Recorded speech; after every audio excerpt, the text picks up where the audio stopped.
Hello there, and welcome back to our time-lapse series. I hope you are most excited about this episode, because we are starting to build the iconic white dome of Space Mountain. Obviously, we don't finish Space Mountain today, so the next couple of episodes will cover this process. Today's topic is quite easy to find. We talk about the history of Space Mountain. Firstly, I give you some facts about Space Mountain in a more scripted manner, and afterwards I will tell you my thoughts about it. Space Mountain is one of the most iconic and beloved attractions in the park's history. The idea for the ride originated in the early 1960s, during the height of space race, when Walt Disney envisioned a space-themed roller coaster that would transport guests into the unknown reaches of the cosmos. However, the technology of the time wasn't advanced enough to bring this ambitious concept to life, so the project was temporarily shelved. After the successful opening of Disneyland in 1955 and the Matterhorn bobsled in 1959, Disney Imagineers began to revisit the concept of a space-themed roller coaster. The breakthrough came with the opening of Walt Disney World in Florida in 1971, where advancements in technology and ride systems finally made it possible to create the attraction Walt had envisioned. The first Space Mountain opened at Magic Kingdom in 1975, and its success prompted plans to bring the attraction to Disneyland in Anaheim. The construction began in 1975, and the ride officially opened on May the 27th, 1977. Unlike the Florida version, which has a two-track layout, the Anaheim version of Space Mountain has only a one-track layout. The ride was one of the first to utilize computer-controlled ride systems, which allowed for a smoother and more dynamic experience. The attraction was an instant hit, drawing in crowds eager to experience the thrill of high-speed space travel.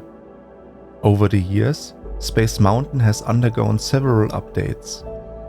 In 1996, the attraction received a major overhaul, including new special effects, a new soundtrack, and enhanced ride vehicles. The ride was closed in 2003 for a complete refurbishment and reopened in 2005 with a new, smoother track and updated technology.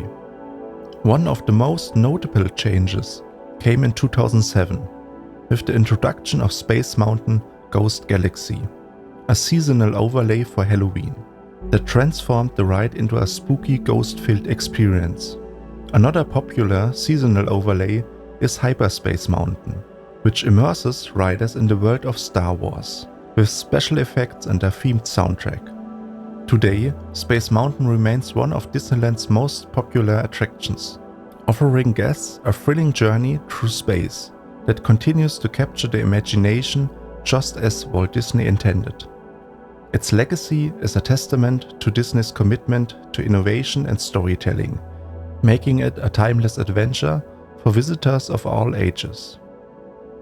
So this should give us a decent base so that we know what we are constructing here. From this point on, I go off script and try to improvise. And yeah, I think one of the reasons why Space Mountain is such a big deal for Disneyland and why it's so popular is the reason that it lacks thrill rides in Disneyland. So let's just take a park from Six Flags, for example. Those parks are completely different in their concept to Disneyland. In Disneyland, it's more about the story. So there's a story to tell. And I think it's the main reason why we see only a few coaster rides in Disneyland. So you have Space Mountain, Big Thunder Mountain, and Matterhorn. And I think there's even a smaller kids coaster in Mickey's Toontown. But let's just take those three coasters: Matterhorn, Big Thunder Mountain, and Space Mountain. When you take a look how they are positioned in the park, how's the layouting done? They form a triangle. And let's assume that you stay in the middle of the central hub. From there you have those big sidelines. You see the Disney Castle, you see Big Thunder Mountain in the distance, you can see Matterhorn in the distance, and you can see Space Mountain in the distance. So it's all about perspective and the effective use of sidelights. And so I don't think that it's an accident that those 3 rides are coaster rides. And I mean, look at them. They are just those huge attractions that take over almost more than 50% of their designated area. And that makes them obviously the highlights of those areas. You could also say the big weenies. And maybe to get back on what I said with the lack of thrill rides in Disneyland, I think that you could make even the argument that because you don't have so many thrill rides in the park, that this makes them extra special. You can much better recognize them and remember them. And if you are only one day in Disneyland, it's realistic that you can visit them all on one day. And maybe that's even a reason why they don't added a coaster in the new Star Wars area. But again, I don't think that you go to Disneyland just for the coasters. I mean, you could, but there are so many other amazing rides in the park which are no coasters.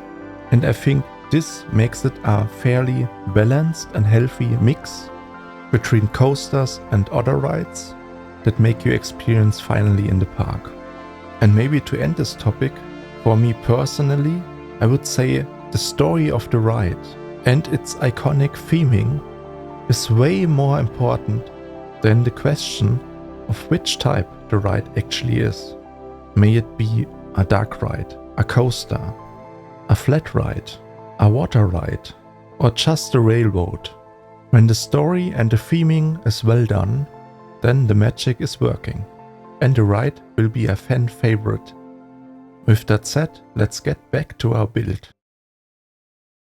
So as you could see, the main struggle on Space Mountain was to make those long extruded elements which go up to the top, and they had to be exactly 36 panels, and to make them in the exact distance to each other with the exact count of them, it was quite a struggle. I mean, earlier you saw me doing this step multiple times, but again, it's very important to stay accurate here, because those elements define the later hexagonal roof that's attached on Space Mountain. Another issue that you will see me later fix in another episode is that I use for those panels very large art pieces, and they would obviously clip into the ride later on. So you see me then changing those into much smaller art pieces so that you won't see them later indoors.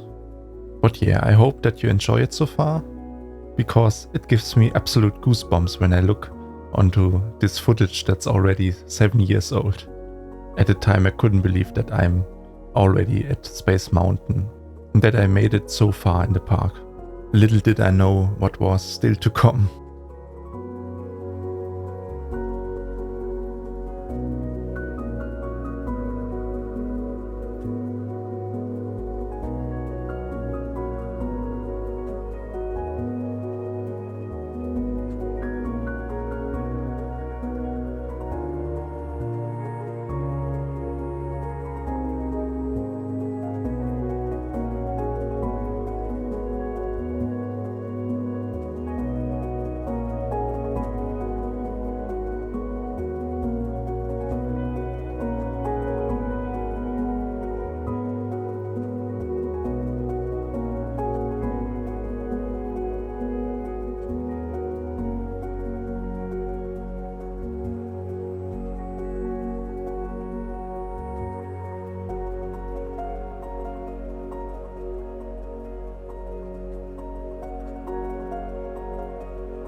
So at this point we are doing Backlot again.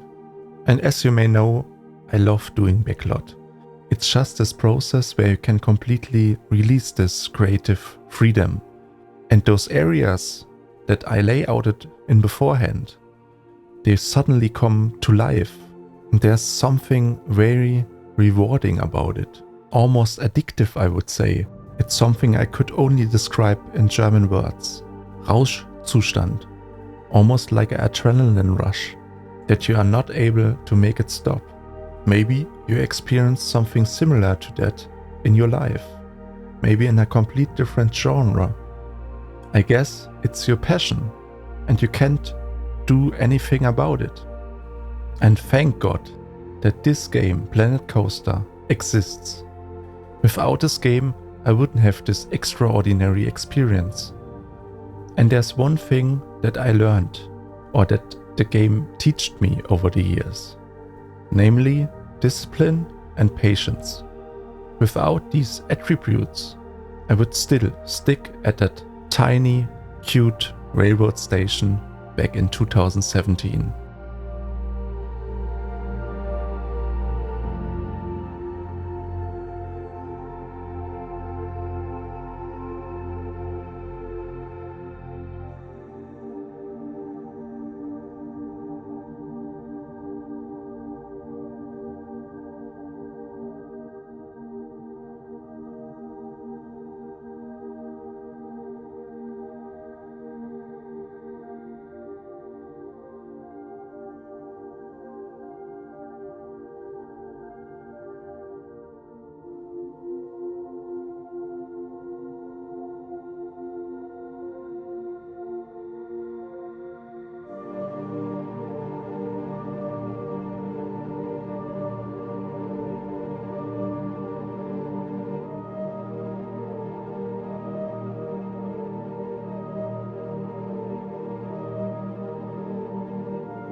Something I do notice when doing those backlot areas, the wider you are in the park, in general it gets easier.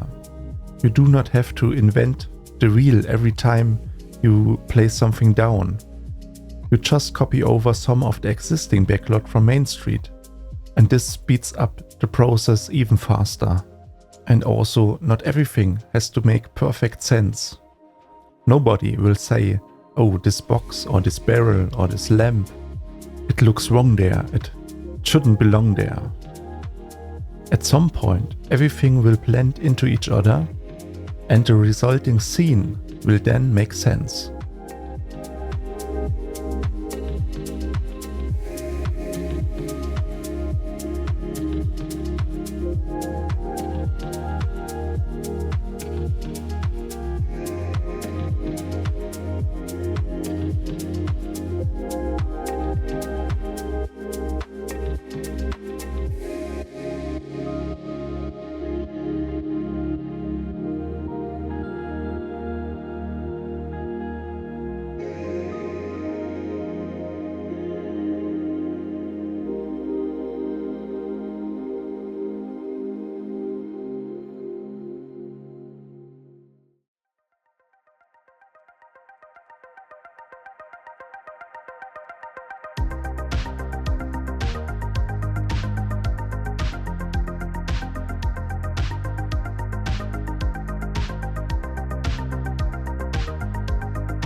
We're getting closer to the end of the 8th episode already. In today's episode, we talked a lot about Space Mountain, its history, what make coaster rides like Space Mountain, Matterhorn or Big Thunder Mountain so special, and we talked again a little bit about Backlot. I hope you enjoyed today's episode. If you did, subscribe, like or comment. And make sure to join our Discord server, so you don't miss anything. If you want to see more, make sure to watch my introduction video or check the playlist of the time-lapse series. Thanks for watching. See you in the next one. Goodbye.